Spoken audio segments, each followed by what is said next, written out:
আজকে আপাতত 9 জন গেছে, বাদ বাকিটা যা থাকবে তা সোমবার দিন সকলকে আমি সঙ্গে নিয়ে তাদেরকে রিজাইন করে নিয়ে আসবো।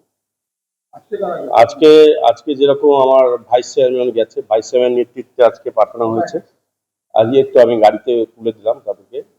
ভাইস চেয়ারম্যান গেলে অশোক সিং 17 নম্বর ওয়ার্ড, গৌতম ঘোষ 5 নম্বর ওয়ার্ড, তারপর তাপস বিশ্বাস 1 নম্বর ওয়ার্ড, চৈতালি সেন 11 নম্বর ওয়ার্ড, এখানে অর্চনা চৌধুরী 15 নম্বর ওয়ার্ড, দুর্গাবতী চৌধুরী 8 নম্বর ওয়ার্ড, সফিয়া খাডুল 7 নম্বর ওয়ার্ড,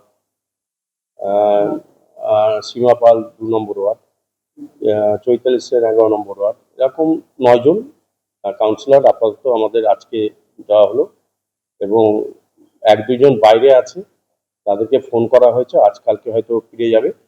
ফিরে গেলে আমি তাদেরকে সঙ্গে নিয়ে এসডিওর কাছে আজকে অ্যাপয়েন্টমেন্ট নেওয়া হচ্ছে যে কখন আমরা যাব। আমরা গিয়ে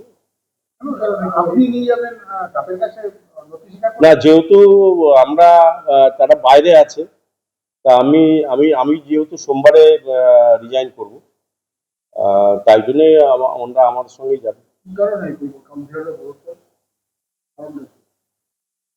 কারণ কি আছে, এখন যা পরিস্থিতি, এখন চারিদিকে ভরাডুবি, এখন যা দিচ্ছি বিভিন্ন জায়গায় পদত্যাগ পদত্যাগ পদত্যাগ, সকলের মনে একটা সিদ্ধান্ত হয়েছে যে যারা চালাতে চাইছে তারাই চালাক,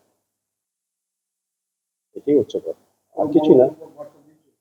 হ্যাঁ, না, বিজেপির এখানে কোনো ব্যাপার নেই, বিজেপির এখানে পাবো না, এটা হচ্ছে নিজেদের মনের টান।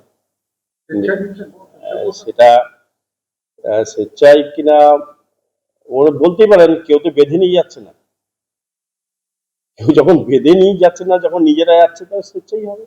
পাশে নেই বললে আমি বলবো না দল আজকে নেই কালকে থাকবে, সেটা কোনো কথা না। এখন প্রত্যেক কাউন্সিলর, আমরা বিওসি মিটিং হয়েছে লাস্ট গতকালকে, আমরা বিওসি মিটিং এ আমরা সিদ্ধান্ত নিয়েছি যে আমরা সকলে মিলেই করলে আমরা একসঙ্গেই করব। যেহেতু আমাদের 1-2 জন কাউন্সিলর বাইরে আছে, তা আজকে আমাদের 9 জন কাউন্সিলর গেছে, আমরা সোমবার দিন বাদ বাকি 8 জন মতো কাউন্সিলর আমরা বাদ বাকি। আমাদের 21টা ওয়ার্ড, তার মধ্যে দুটো, একটা ফরওয়ার্ড ব্লক, একটা নির্দল। নির্দলটা 9 নম্বর ওয়ার্ড, ফরওয়ার্ড ব্লক 19 নম্বর ওয়ার্ড।